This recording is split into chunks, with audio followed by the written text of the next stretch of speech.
At heto na nga guys, at dinayo namin ang Paris Overload ni Diwata dito sa Visayas Avenue sa loob ng Bohinain Stars Soundville Subdivision.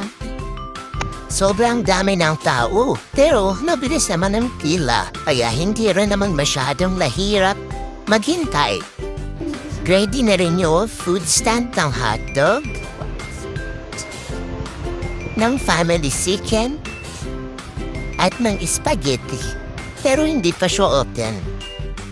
Siguro ang process pa lang siya. Kasama pong ate kong bagets, bagets outside, at siya nga yung pina-order ko para mabidihan ko siya. At heto na nga guys, at dinayo na sisig, pares, tsaka fried chicken na may unlimited rice, na may soft drinks at free water. Pagkatapos ng order, ibibigay sa iyo, stab, at kukunin mo yung order mo sa gilid. Self-service nga naman dito, parang kantin sa school. Meron din silang grilled chicken pero hindi pa siya available. Napakalaki ng chicken nila. Chicken, fried chicken. Ibibigay mo ng stab mo, tapos ibibigay sa'yo yung in-order mo. Dito yung fried chicken.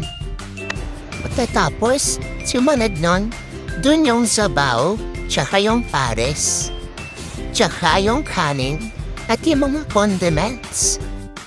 Malinis at maayos ang proseso nila dito. Yun na lang, umulan, kaya medyo maputik yung daan.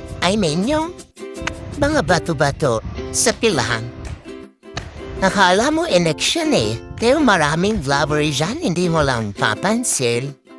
Ayan nga ang ating Diwata, malaki yung kanyang billboard sa loob ng kanyang tarpaulin. Kailangan nabilisan ang kain dito kasi maraming naghihintay na kakain din nagagamit ng lamesa. At ito na nga ang fried chicken ng by Paris Overload. So ang anisilvya ko, balitong siya, masarap, malasa ang balat.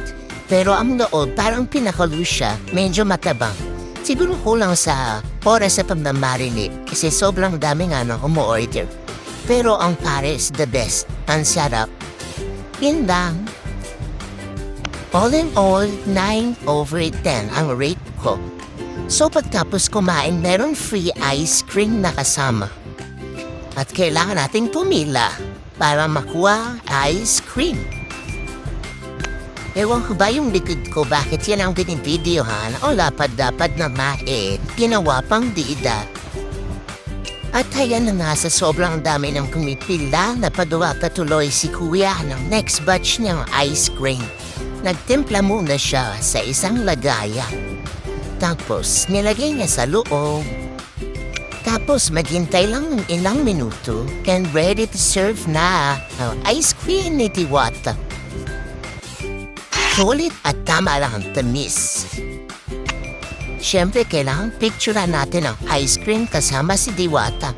At natapos ang araw namin sa Diwata Overload Paris. Tama ba? So, what are you waiting for?